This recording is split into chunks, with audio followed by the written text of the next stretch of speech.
Olá, meu nome é Randy Martins, sou professor de farmacologia aplicada do Departamento de Farmácia da UFRN e vou falar um pouquinho hoje sobre anti-inflamatórios não esteroidais, os famosos AINES. Logicamente, falar sobre anti-inflamatórios não esteroidais implica em falar um pouquinho sobre inflamação, esse processo tão importante para quem estuda o uso dos medicamentos e o processo de cuidado em saúde. Eu tenho aqui, por exemplo, um processo inflamatório articular muito famoso, muito conhecido, que é a artrite gotosa, ou a famosa gota, que é uma doença associada à deposição de cristais de ácido úrico nas articulações. Alguns indivíduos tendem a acumular essa substância, ácido úrico, que em grandes quantidades no líquido sinovial acabam cristalizando na forma de pequenas agulhas. Perceba que essas pequenas agulhas aqui no interior, da articulação, ela vai literalmente agredir mecanicamente o tecido onde ela está inserida. Porque você mexer uma articulação, utilizar uma articulação com microagulhas no seu interior, logicamente implica num dano. Então perceba que justamente a definição associada a processo inflamatório, ela se inicia com agressão, uma agressão ao tecido, uma agressão tecidual. Essa agressão pode ser química, como por exemplo, o contato com o ácido forte com a pele, pode ser física, como um trauma, um acidente automobilístico, uma pancada muito forte, ou nesse caso, da artrite gotosa, esses pequenos cristais que vão agredindo o tecido à medida que a articulação vai sendo utilizada. Ou até mesmo a agressão biológica, na forma de infecções por vírus e bactérias. Quando eu tenho esse processo de agressão tecidual, eu tenho uma injúria. E essa injúria, ela acaba desencadeando uma reação do nosso organismo à sua ocorrência. E é essa justamente a inflamação, uma resposta de caráter inespecífico do tecido vascularizado atingido por aquela injúria, onde ela apresenta algumas características clínicas, clássicas, eu diria até, os chamados, os famosos sinais cardinais da inflamação. O processo inflamatório, de maneira geral, ele tem a presença da dor, a presença do eritema, o rubor, calor, edema e a disfunção do tecido afetado. Então, aqui eu tenho alguns exemplos. A dermatite, associada ao uso de fraldas em crianças, mas também pode estar presente em idosos, as famosas assaduras. É um processo inflamatório. Aqui eu percebo claramente esse eritema, o desconforto, a dor associada às assaduras. Aqui eu tenho isso relacionado à presença de um ambiente muito úmido, no caso daquela fralda com urina, associado muitas vezes também à proliferação de fungos e bactérias no local.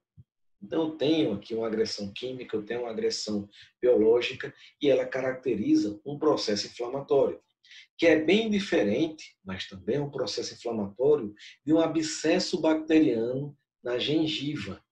Isso também é uma inflamação, assim como a cirrose decorrente do uso abusivo de álcool também, ou até uma coisa mais simples, como usar o mouse do seu computador de forma repetitiva, com um esforço que vai sempre se acumulando, aquele esforço que vai lesionando de maneira pequena, mas continuada a sua articulação, que também pode acarretar uma lesão, que é um tipo de processo inflamatório.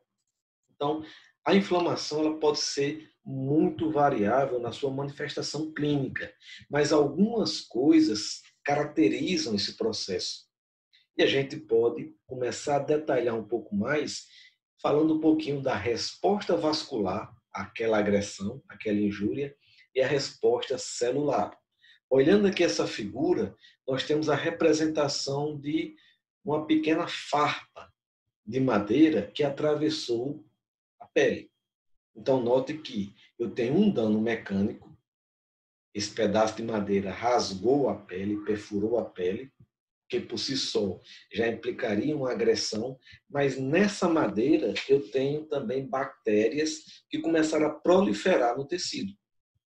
Essa agressão, ela desencadeia um primeiro processo de liberação de substâncias inflamatórias, de substâncias que avisam que alguma coisa de errado está acontecendo naquele tecido. Essas substâncias vão recrutar, vão afetar o seu entorno na forma de recrutamento de células da circulação. Então, eu tenho que ter, primeiro, um vaso que facilite essa passagem da célula para o tecido e, ao mesmo tempo, alguma coisa que diga que a célula tem que migrar para aquele local. Então, eu tenho aqui um processo de diapedese, a célula atravessando um pequeno espaço entre as células endoteliais do vaso e a migração, a sinalização para que essa célula de defesa, esse glóbulo branco, se localize, se direcione para o ponto onde há maior ocorrência de bactérias, justamente para tentar combatê-las. Então, note que, para que o vaso consiga fazer isso, permitir a saída de células e até certo ponto também permitir a saída de líquidos, líquido que sai da circulação para aquele tecido em torno, o que justifica também a ocorrência de edema, de inchaço nos locais onde há esse processo inflamatório, esse aumento da permeabilidade capilar permite que esse glóbulo branco saia. Ele utiliza essas fendas capilares e consiga sair da circulação para o tecido afetado. É o que eu chamo de uma resposta vascular que permite essa resposta celular. Só que, para poder haver esse aumento da permeabilidade e para poder haver esse direcionamento dos glóbulos brancos para o local atacado, para que possa haver esse processo que nós chamamos de quimiotaxia, migração orientada do glóbulo branco devido à maior concentração de substâncias sinalizadoras, eu tenho várias delas aqui envolvidas. Eu tenho a histamina liberada pelos mastócitos, eu tenho a serotonina liberada pelas plaquetas, eu tenho as prostaglandinas, que não é uma substância, mas uma classe ampla delas, assim como o leucotrieno, fator de ativador plaquetário, a liberação do óxido nítrico, que tem um papel importantíssimo para o aumento dessa permeabilidade, assim como interleucina 1, tem o fator de necrose tumoral, TNF, e várias outras quimiocinas distintas. Então, a inflamação implica em desencadear a liberação de vários sinalizadores. Dentre esses sinalizadores, dentre aqueles que liberam esses sinalizadores, eu tenho aqui um destaque um pouco maior para os monócitos e os macrófagos, glóbulos brancos de defesa que são essenciais nesse processo, que liberam substâncias, como as citadas anteriormente e outras, como a interleucina 6, o interferon gama, o fator de necrose tumoral alfa, interleucina 1, que vão desencadear uma resposta sistêmica. Por exemplo, essas citocinas, esses mediadores inflamatórios, impactam no fígado, fazendo com que o fígado passe a mudar um pouco o perfil de produção de algumas proteínas. É o que nós chamamos de proteínas de fase aguda em relação àquele processo inflamatório que está naquele momento ocorrendo. Isso vai ter um papelzinho importante quando a gente for falar um pouquinho mais à frente sobre o uso dos AINES. Eu tenho as chamadas proteínas de fase aguda positivas, como a proteína C reativa, PCR, e o fibrinogênio, e aquelas negativas, aquelas que têm uma expressão diminuída, como a albumina e a transferrina em processos inflamatórios. Como eu tinha comentado, a resposta inflamatória ela é sistêmica. Eu posso ter uma resposta disseminada no corpo todo, ou seja, sistêmica, a partir de uma pequena inflamação num canto de unha, por exemplo, que ela foi evoluindo e tomando proporções maiores. Essa resposta ela pode desencadear alterações neuroendócrinas, como a ocorrência de febre, alterações na liberação do cortisol, alterações metabólicas como quebra de proteínas, a proteólise, perda óssea, alterações, principalmente, essas são mais exuberantes, são mais presentes, alterações hematológicas, como leucocitose, aumento da quantidade de glóbulos brancos, trombocitose, aumento das plaquetas e anemia. Logicamente que, quanto mais intenso for o processo inflamatório, maior vai ser a liberação desses mediadores da inflamação e mais intensa vai ser a resposta sistêmica. Dentre esses mediadores, eu vou destacar aqui as prostaglandinas e falar um pouquinho mais delas, porque são nas prostaglandinas que nós temos os principais alvos terapêuticos dos nossos anti-inflamatórios. Eu tenho aqui, gente, um pequeno recorte, uma pequena figurinha representando a famosa membrana citoplasmática com sua bicamada lipídica. Eu tenho duas camadas de fosfolipídios, onde eu tenho a parte polar direcionada para o ambiente externo à célula, de uma dessas camadas, e a parte polar da segunda camada direcionada para o citoplasma, e um núcleo e um centro dessa membrana particularmente apolar, lipofílica. Eu tenho glicoproteínas, eu tenho proteínas transmembranas, eu tenho várias outras estruturas que dão estabilidade à membrana e também tem outras várias funções, como, por exemplo, receptores. Quando eu falo de agressão ao tecido, e o tecido é formado por células, logicamente eu estou falando de agressão à célula. E a primeira parte da célula inevitavelmente agredida é a parte de fora. Em outras palavras, quando eu agrido uma célula, eu primeiro vou bater na membrana citoplasmática dela. Eu vou começar a arrancar pedaços, vamos falar assim, dessa estrutura de proteção. Dentre esses componentes, eu tenho os fosfolipídios, e se eu tenho liberação de fosfolipídios no meio extracelular, logicamente isso pode ter acontecido devido a uma agressão àquela estrutura. Então, muito fosfolipídio implica em muita agressão.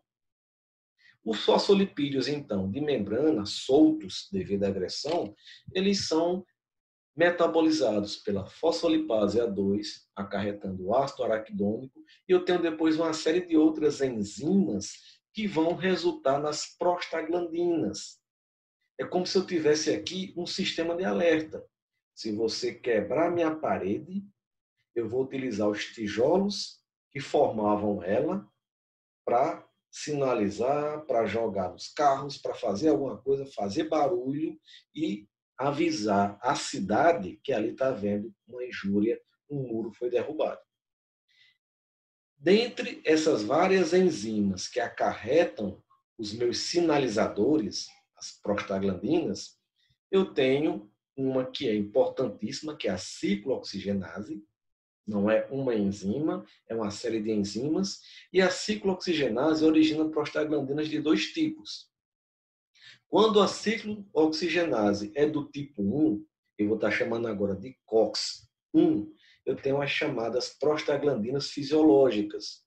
Prostaglandinas que são continuamente sintetizadas, continuamente produzidas e que têm um papel essencial na nossa fisiologia. Daí o nome.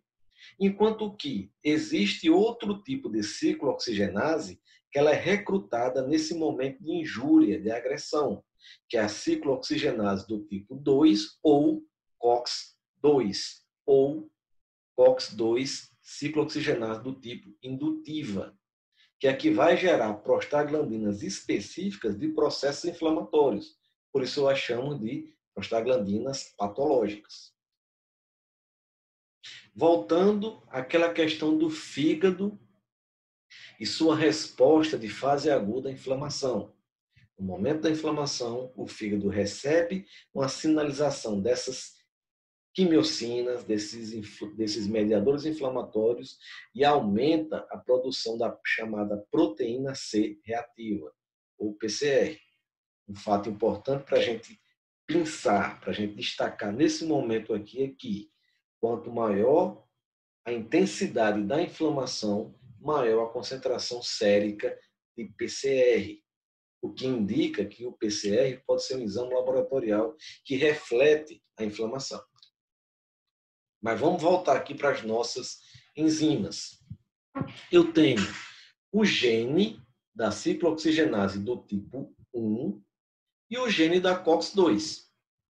Lembrando que a COX-1 ela tem características fisiológicas.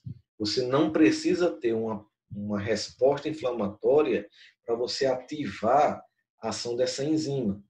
E existe uma variante dela chamada COX-3, também de natureza fisiológica. Então, um exemplo. Normalmente eu produzo prostaglandinas a partir da COX-1, que tem papel como a prostaglandina do tipo E2 e I2, que faz a proteção da mucosa gastrointestinal. Então, aquele muco protetor que fica no estômago para impedir que o nosso suco gástrico dissolva a própria mucosa, ele é estimulado, ele é acelerada a sua produção quando eu tenho produção desse tipo de prostaglandina, que também são prostaglandinas que favorecem a perfusão renal, fazem com que a filtração glomerular aconteça de maneira mais eficiente. Eu também tenho, a partir da atividade da COX-1, além das prostaglandinas, também tromboxanos, que são uma variação, uma molécula que apresenta uma certa variação das prostaglandinas, mas que também tem um papel essencial na nossa fisiologia, como o tromboxano do tipo A2 para fazer a agregação plaquetária. Agora, a COX-2 não. A COX-2 ela é ativada quando tem inflamação. Se tem inflamação, a COX-2 vai lá e gera prostaglandinas relacionadas a esse processo. E eu tenho situações que estão lá numa interface e que tem também papéis específicos. Por exemplo, a COX-3 é um tipo de ciclooxigenase abundante no interior do sistema nervoso central. Ela é continuamente produzida, já que as prostaglandinas associadas a essa enzima naquele local, elas têm um papel muito importante de analgesia no dia a dia. E que também são produzidas pela COX-2. Então, a dor e a febre, de etiologia prioritariamente relacionada ao sistema nervoso central, ela também é ativa em processos inflamatórios, ou seja, associada à atividade da COX-2, mas também é ativa em processos fisiológicos associados à atividade da COX-3. Mas a gente pode começar a fazer algumas simplificações. Note que a COX-1, então, ela pode ser relacionada à mucoproteção, à perfusão renal e à hemostasia, principalmente em relação ao equilíbrio da ativação plaquetária. Enquanto que a COX-2 ela é estritamente relacionada à inflamação. E a COX-3 à dor e febre e aumento da temperatura. Por que isso é importante? Os anti-inflamatórios não esteroidais, eles são uma classe de fármaco bem diversificada. Eu tenho medicamentos como ibuprofeno, diclofenaco, o ácido acetilsalicílico, a nimesulida, que são inclusive estruturalmente bem distintas. Mas todas elas têm em comum a capacidade de inibir a atividade da ciclooxigenase. São fármacos que buscam o sítio ativo da enzima, dificultando a produção de prostaglandinas a partir dessa inativação. Então, eu tenho aqui o local onde o fármaco anti-inflamatório, o AINE, se liga, impedindo que a matéria-prima, o ácido araquidônico, seja inserido e seja transformado, sintetizado nas prostaglandinas correspondentes. Veja aqui, voltando aqui para nosso esquema. Se eu tenho um anti-inflamatório não esteroidal que inibe uma ciclooxigenase, e se ele não for uma molécula muito seletiva, muito específica, como, por exemplo, AINES não seletivos como o ácido acetilsalicílico, ele vai inibir tanto a COX-1, quanto a COX-3, quanto a COX-2.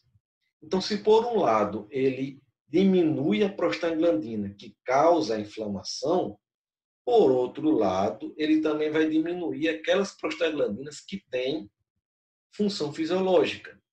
Todo mundo aqui sabe que o ácido acetilsalicílico é um anti-inflamatório não esteroidal que tem como uma das reações adversas principais o desconforto gastrointestinal.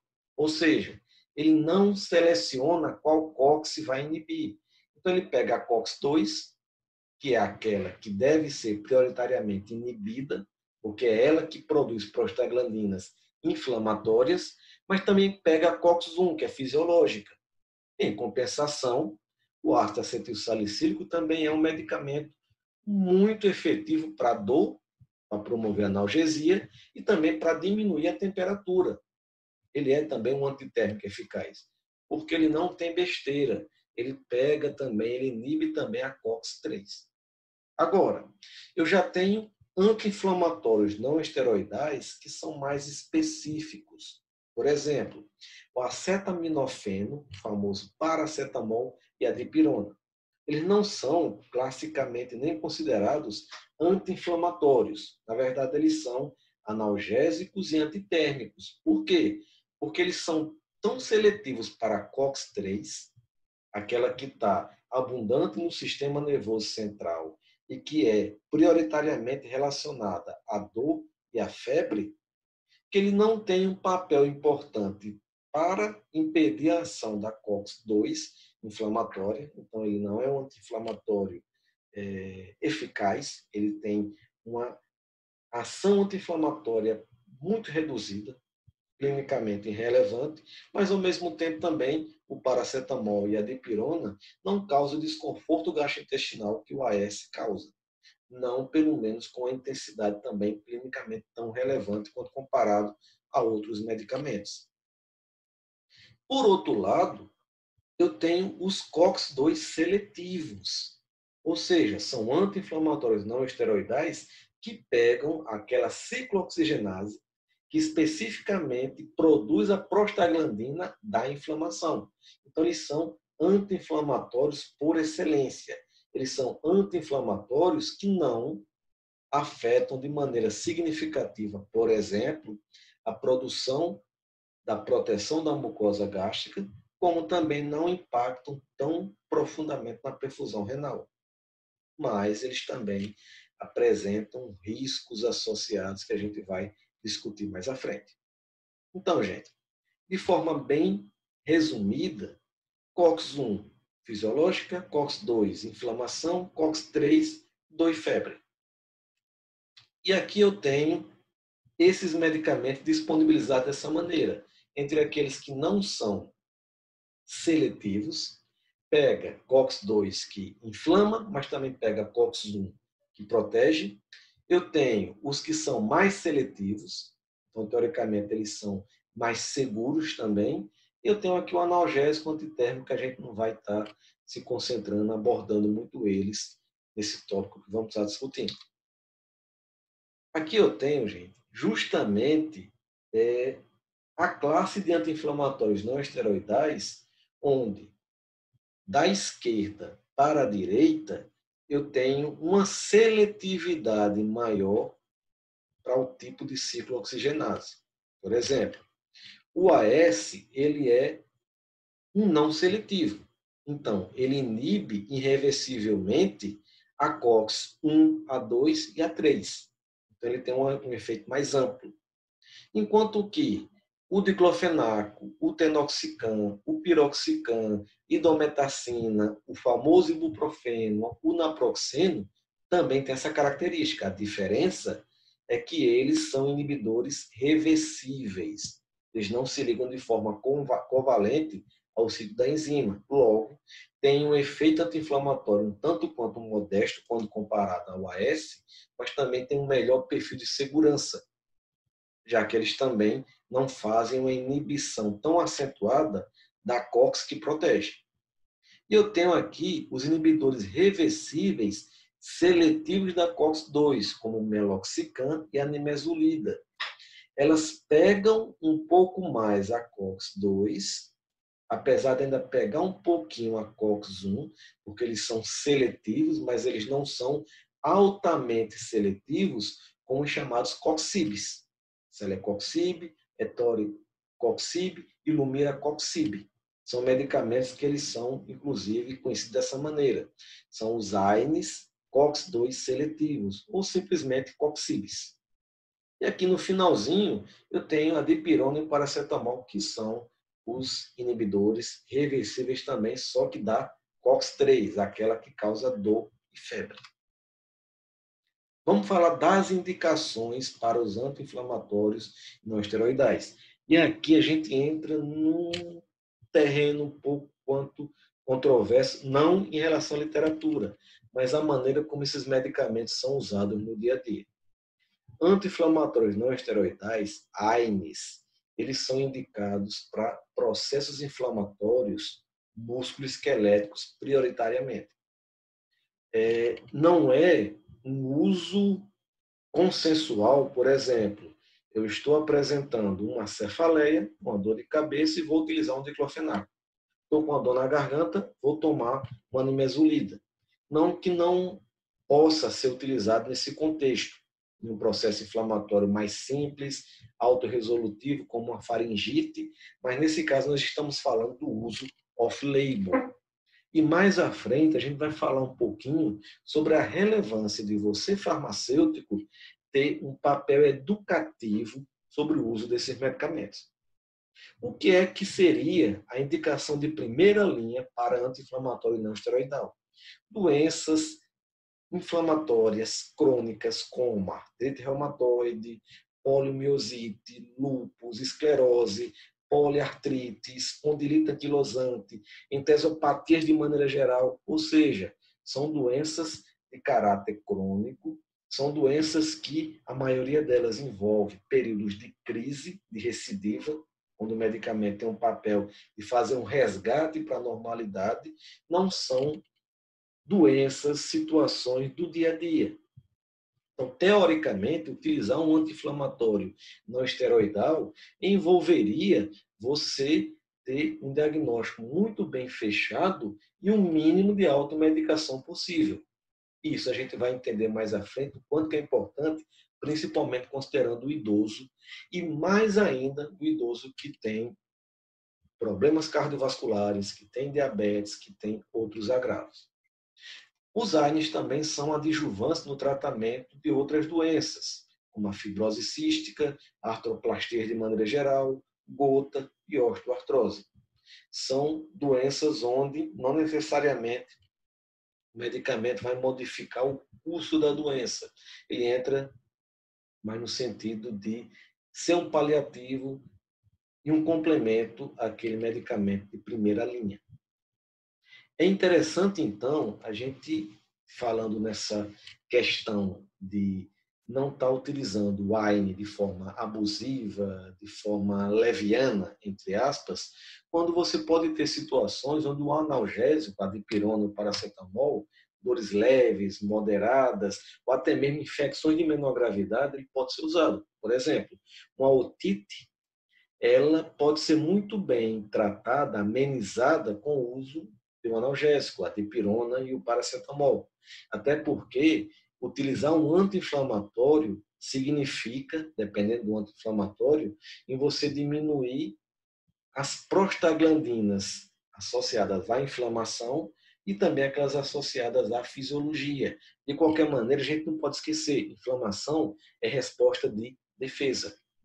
Então, situações como uma otite tratada de forma precoce com anti-inflamatórios não esteroidais, e se for uma otite de natureza infecciosa, você pode estar diminuindo a sintomatologia e retardando a avaliação médica, porque você automedicou a criança, digamos, com ibuprofeno, diminuiu o desconforto, diminuiu a dor, e aquela infecção tem mais 24, 48 horas de proliferação bacteriana.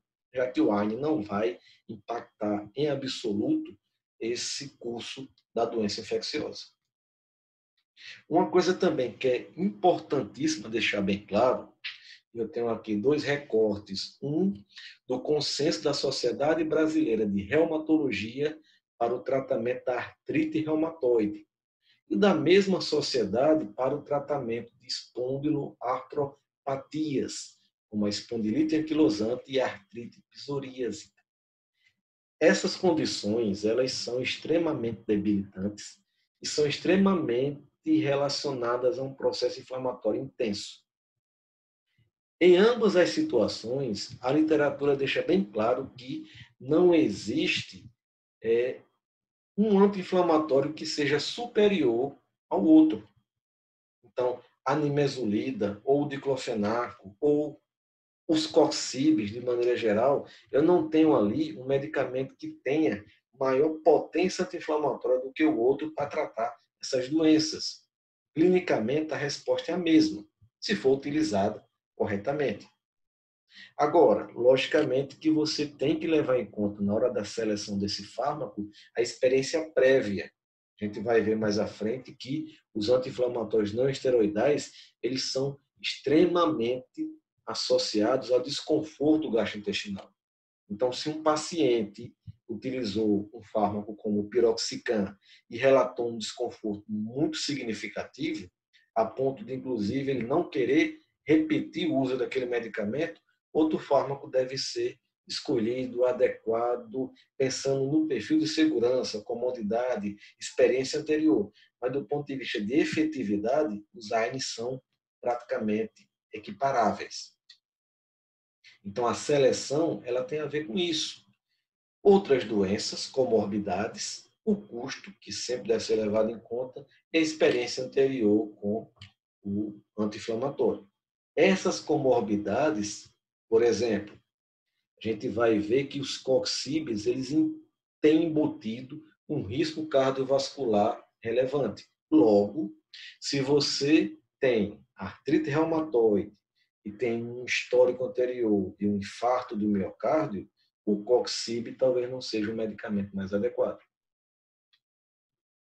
Outro aspecto importante dos AINES, isso envolve puramente a sua farmacodinâmica, que para a eficácia terapêutica ele apresenta efeito teto. O que é isso? Quando você tem a utilização de uma baixa dose de anti-inflamatório, a resposta anti-inflamatória também vai ser modesta. À medida que eu vou aumentando a dose para se aproximar da posologia adequada, da posologia indicada, da dose preconizada para cada caso, eu começo a ter uma resposta anti-inflamatória também crescente. Só que chega num ponto que não adianta aumentar a dose. O que você tinha para atrapalhar a ciclooxigenase, o que você tinha para fazer para impedir que ela produza prostaglandina já foi feita. Todo sítio ativo da enzima está ali lutando com a sua molécula de AINE. Então, você aumentar a dose, jogar mais anti-inflamatório no organismo, você não vai aumentar a sua ação anti-inflamatória. Porque ela já está ali no máximo que consegue se dar conta. Mas você aumenta a toxicidade. Então, quando eu chamo o efeito teto, significa que a partir de determinada dose, eu não tenho mais um benefício terapêutico em ela ser aumentada, mas vai aumentando somente a toxicidade. Então, a dose é aquela que é preconizada, doses cavalares, absurdas de anti-inflamatório não fazem sentido. Assim como duplicidade, nimesulida mais ibuprofeno, ambos em altas doses, só vai dar toxicidade. Não vai melhorar o efeito do medicamento, porque vai bater no teto e daqui não passa. Agora a gente vai falar um pouquinho sobre aspectos farmacocinéticos desses anti-inflamatórios não esteroidais.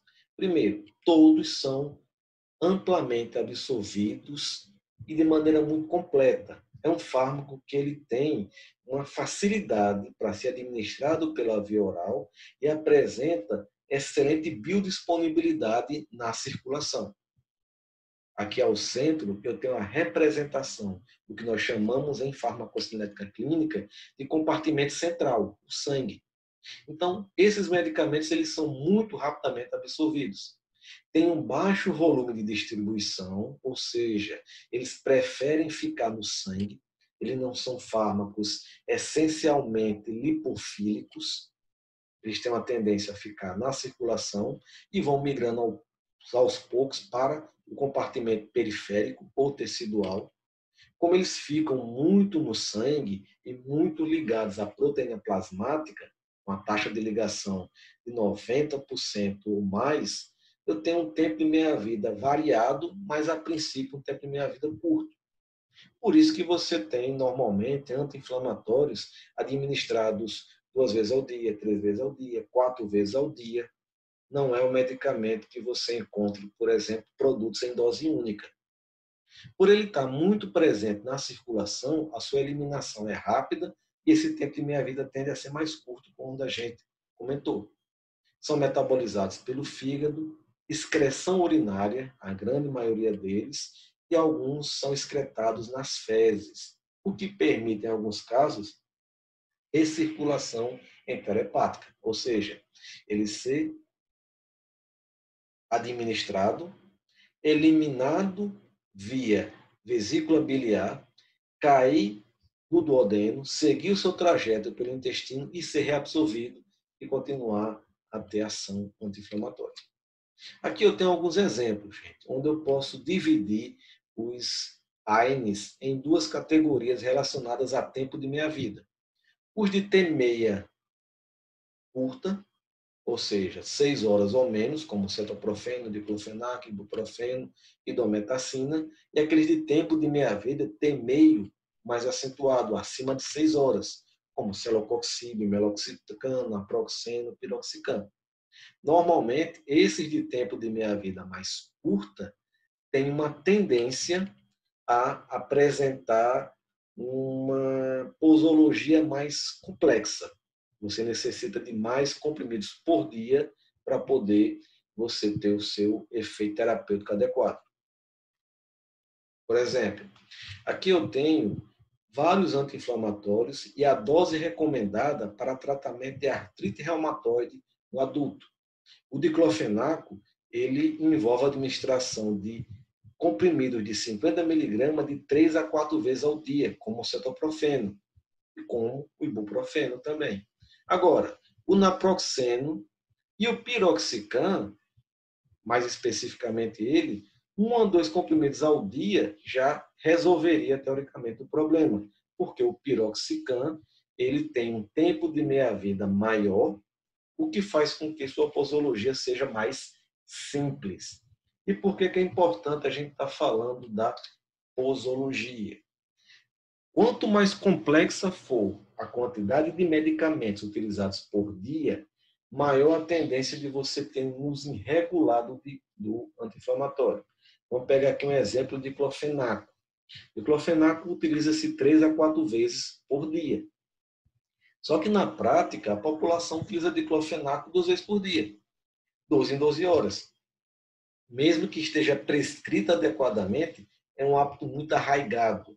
Como também é arraigado o uso se necessário. Minhas juntas estão mais doloridas do que o normal. Vou já tomar um Voltaren, vou já tomar um diclofenaco. E se eu tenho um paciente, por exemplo, em artrite reumatoide, com a doença ativa, em crise, ele não pode utilizar de maneira irregular o diclofenaco, se esse for o fármaco escolhido. Ele tem que utilizar, por aqueles dias recomendados, essa posologia de 3 a 4 vezes por dia, porque é a continuidade da concentração sérica adequada do anti-inflamatório que vai fazer o resgate da doença. E o uso irregular dificulta isso daí. Outra coisa que é interessante, que é importante estar sendo reforçado, quando se acompanha, quando se trabalha com esse tipo de paciente, é que diclofenaco, ibuprofeno, cetoprofeno, naproxeno são medicamentos muito fáceis de serem utilizados, de serem recomendados todo mundo em casa tem algum anti-inflamatório ali guardado na sua farmacinha, e é aquela coisa cultural, dor de cabeça, dor de garganta, desconforto, anti-inflamatório. E não estou dizendo que isso por si só está embutido um risco absurdamente grande, principalmente se você for um indivíduo jovem e sem comorbidades.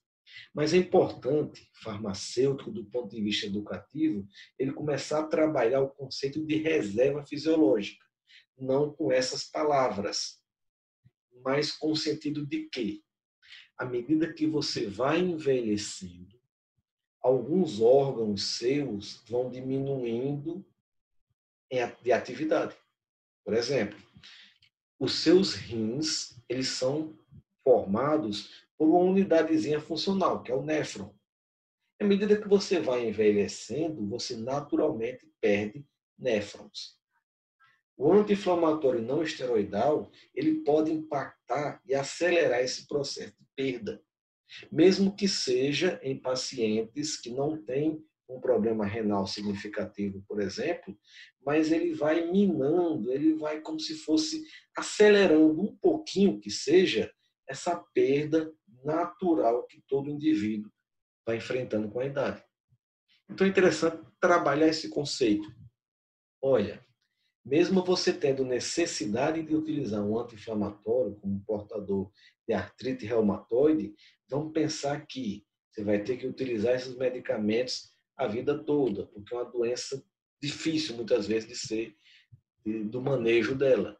Então vamos tentar utilizar o mínimo possível, vamos tentar fazer com que seja o uso mais racional nesse contexto aqui da doença, vamos pensar no analgésico, vamos pensar em outras medidas não farmacológicas, porque cada vez que você toma um comprimido, o seu rim morre um pouquinho. Acho que talvez essa seja a ideia para se trabalhar, sobretudo com o idoso e com comorbidade. Vamos parar por aqui essa primeira parte para avaliarmos posteriormente as reações adversas aos anti-inflamatórios não esteroidais.